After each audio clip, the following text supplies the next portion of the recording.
Singapore is arguably the most efficient cities on Earth. But beneath the pristine modern towers lies something older, a place where Chinese secret societies once ruled the streets, where communities live side by side but rarely mixed, and when sharing a meal across cultures was once unthinkable.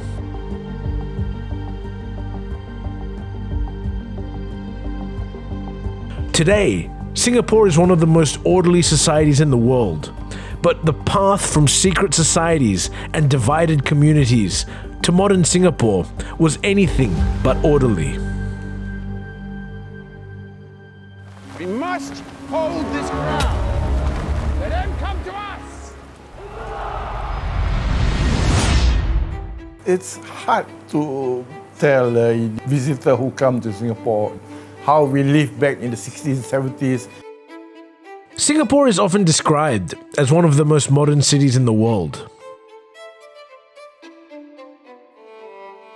A place of towering monuments, precise systems, and calibrated efficiency. But if you slow down and walk through the streets long enough, something else begins to appear.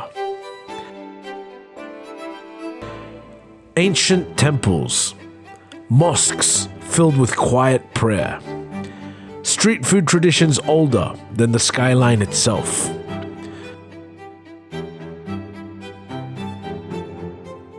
Beneath the engineered surface of Singapore lies something far older. Okay.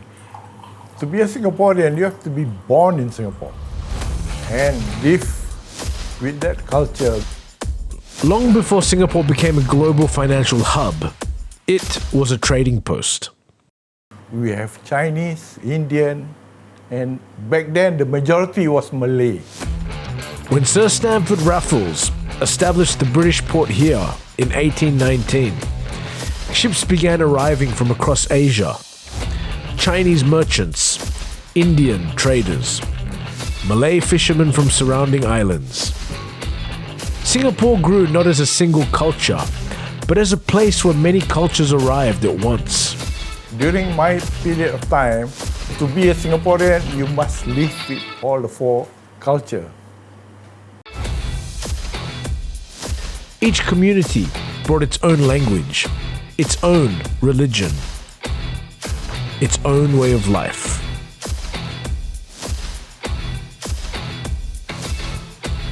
And for much of the island's early history, these worlds lived close together, but rarely mixed. Because, okay, let me give you an example. Okay, if a Malay live here, Chinese doesn't want to live beside a Malay. If a Chinese live here, a Malay doesn't want to live beside, to be neighbor with the Chinese. Same as the Indian. Religion became one of the most visible expressions of this diversity.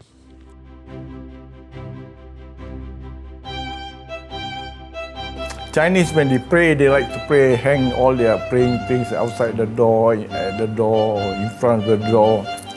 But Malay doesn't like that. Hindu temples appeared along the streets of Little India. Mosques served the Malay and Muslim communities. Chinese migrants built temples dedicated to Buddhist and Taoist traditions.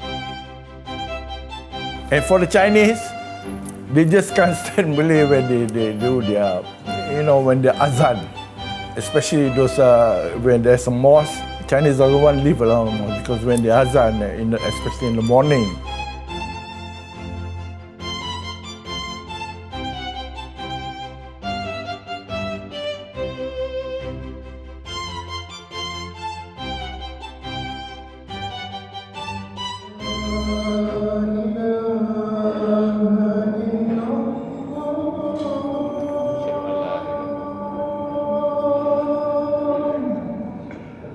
azan is about 6 o'clock in the morning. The Malays, the azan is very important. That's a morning call. So the Chinese doesn't like that because they're still sleeping. Either they're sleeping or they doesn't want that noise.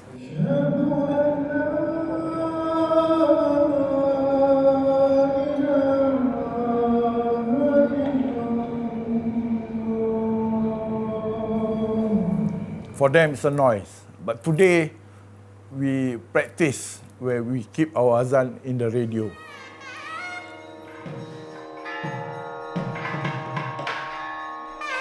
Within just a few blocks, Singapore contained spiritual traditions that had developed over thousands of years. The island had become a mosaic of cultures, but mosaics are not always peaceful.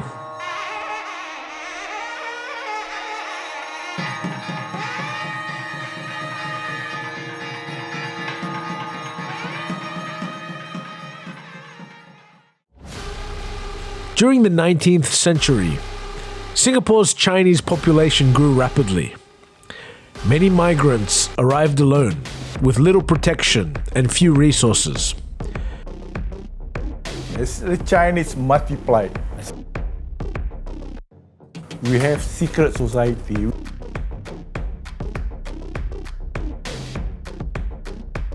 Now it's a Chinese majority. In this uncertain environment, secret societies began to appear. These groups offered protection, employment networks, and a sense of belonging. Gangsters, we call it secret society. Gangsters. Okay. But they also brought violence. Rival societies fought over control of gambling, labor, and opium.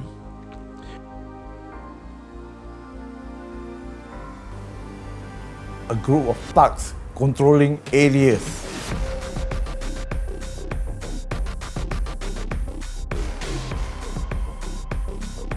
Either you pay some kind of protection fee just to do your business there.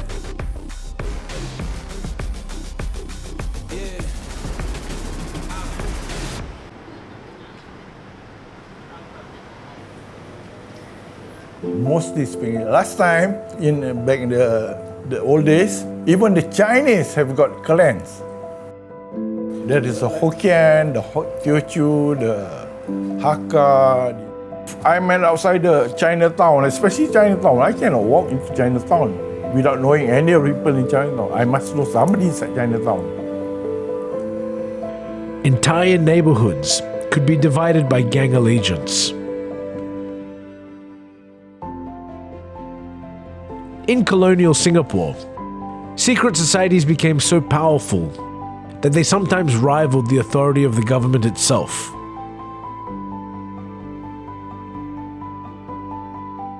By the late 1800s, the British administration began cracking down. New laws outlawed secret societies. Police raids became common. Gradually, the government began asserting control over the island. Order replaced chaos. But the memory of those underground networks never fully disappeared.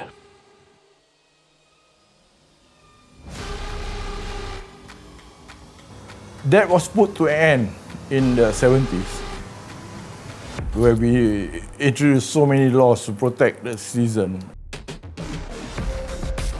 And it's good, it's well done. I praise that to the government, well done. And today, we are safe to walk anywhere we want.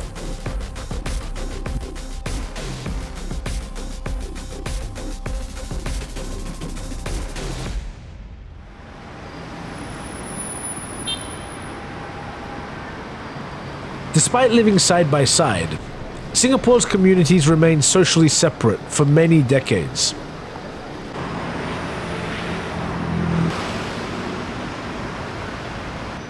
Chinese neighborhoods, Indian districts, Malay kampungs.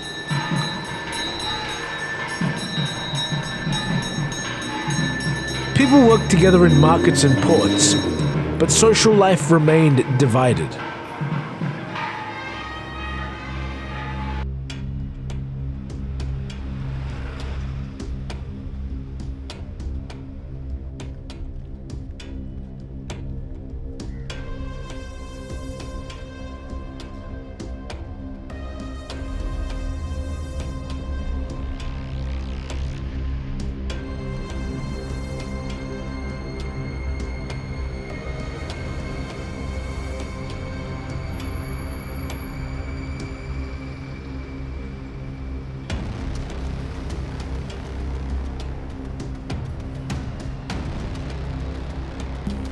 back then. Back there was in the 60s. So mostly Malays will go to Malay school. Chinese will go to Chinese school. Indian will go to Indian school.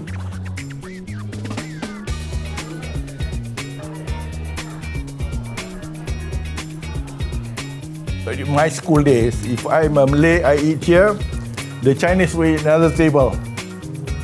We do not share the same table there. Where the Malay eat, it's only the Malay eat. Where the Chinese eat, it's only Chinese eat. We Malay do not go there. And the Chinese do not come to us. Same with the Indian. If the Indian, they go to the Indian table. Even though we go to the same school, yet when we eat, it's separate.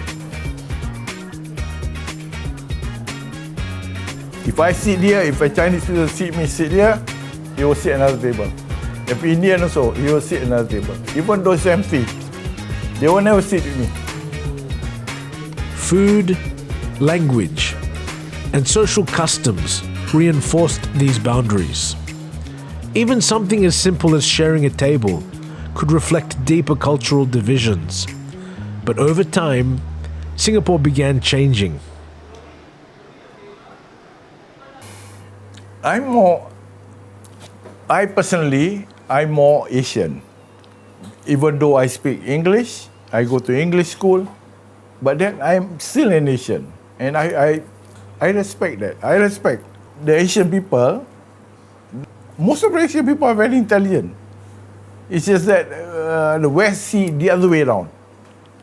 The West think they're much more superior. Okay, I agree with them because all the education comes from them. But then, beside their education, we have our own culture and education, our own education. But then, since our government wants to be global, so they put us into this education where we learn English as a medium. So, in order to be global. Otherwise, back then, my wife, she's from a Malay school, which is Asian. But then because we want to be global, so we have to introduce new education where we go into English school.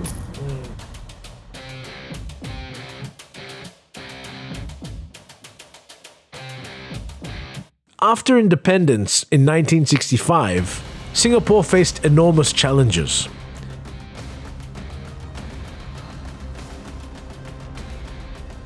Limited land, few natural resources, a diverse population with deep cultural differences.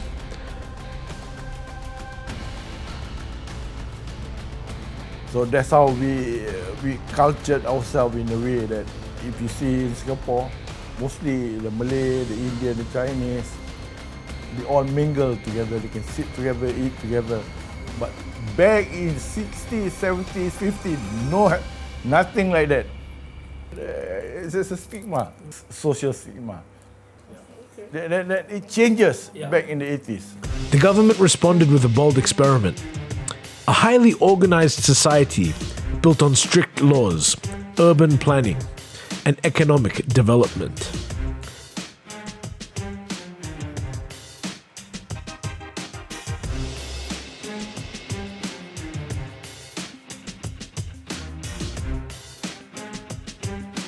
Housing policies deliberately mixed ethnic communities. To accommodate the population, we started to grow fast.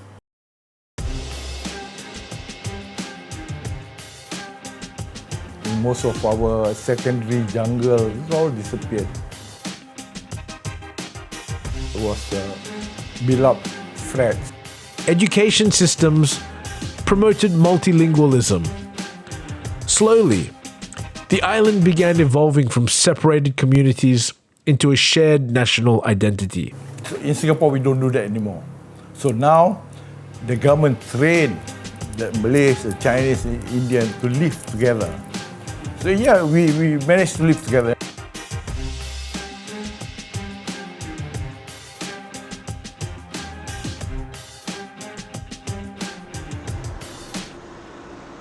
If there is one place where Singapore's diversity truly comes together, it is here. the hawker center.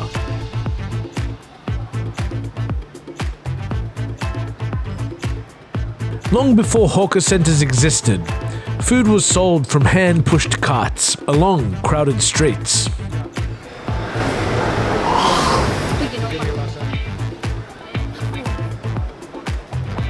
Chinese noodles, Indian curries, Malay satay.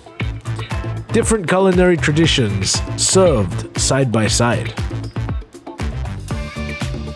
Many of these hawkers were migrants themselves, feeding the dock workers and laborers who built the port city. Okay, I buy the drinks. So what drinks you want? There's so many drinks down here. You have the sugar cane lime, you have the teh tarik. I'm just going to have the ginger. Actually. Maybe I'll have a black tea. Black tea with sugar. Is that Teh O. Teh O. But something more important happens here. At the hawker table, social barriers dissolve.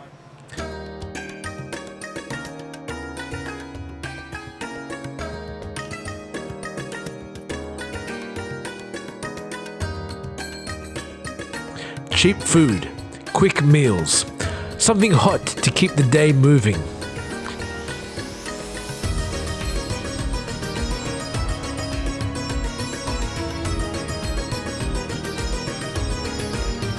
Even during the difficult years of the Second World War, hawkers endured.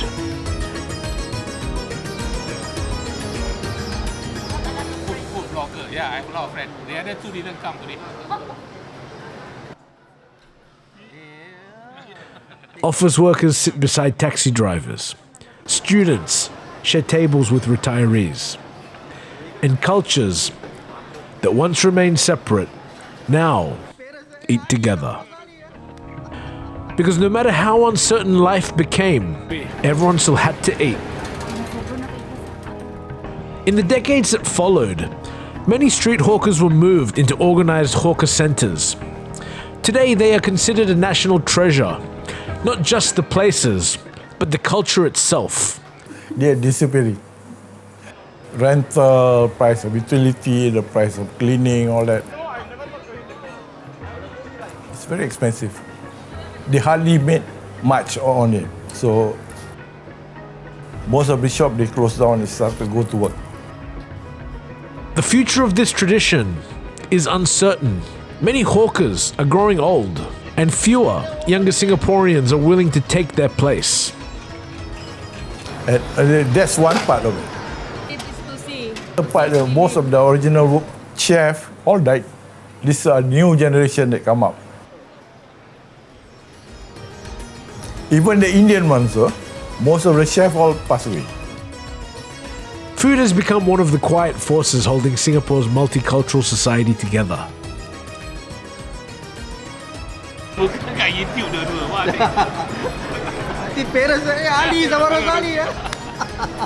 So we are getting the younger one, which slightly they cut corners.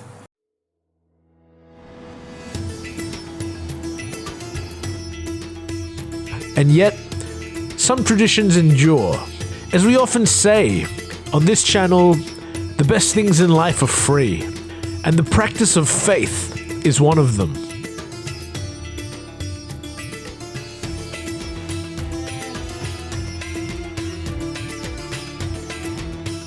Long before the skyscrapers, before the hawker centers, before the modern city, there were places like these.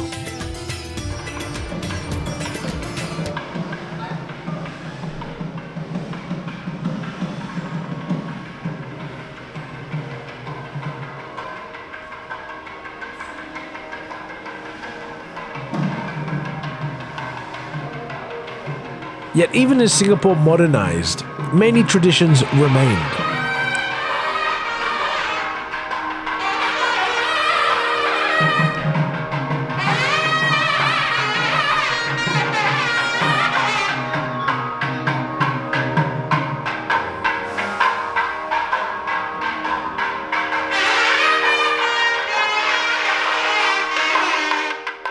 Temples, mosques, and shrines. continue to operate much as they did generations ago.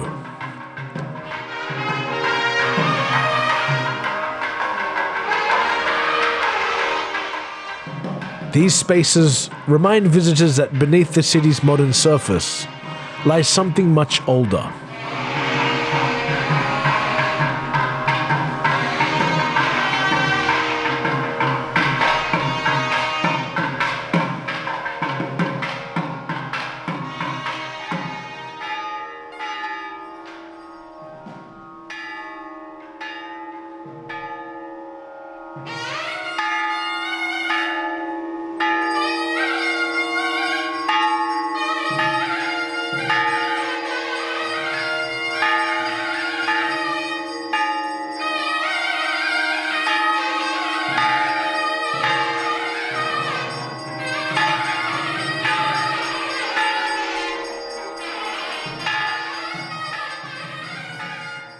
Okay, thank you. What are you making?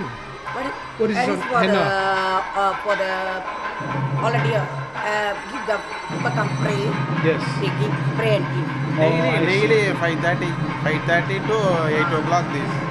Okay. This one? This prasadam. I see. Thank you. The story was never written by engineers alone. It was written by traders, migrants, workers, and communities who arrived from many civilizations. And they built a shared island together.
So we now in progress.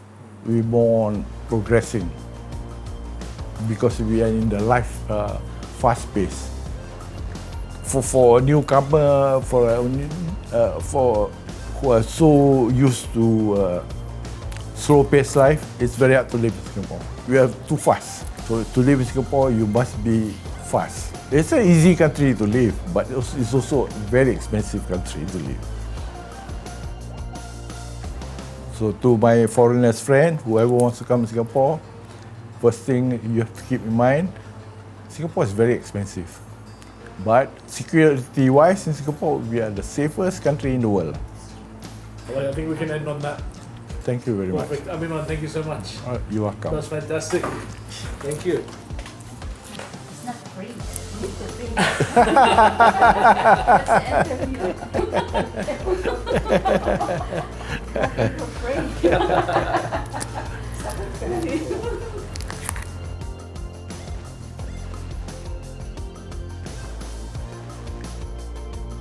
Let me just remove this microphone. Oh, okay.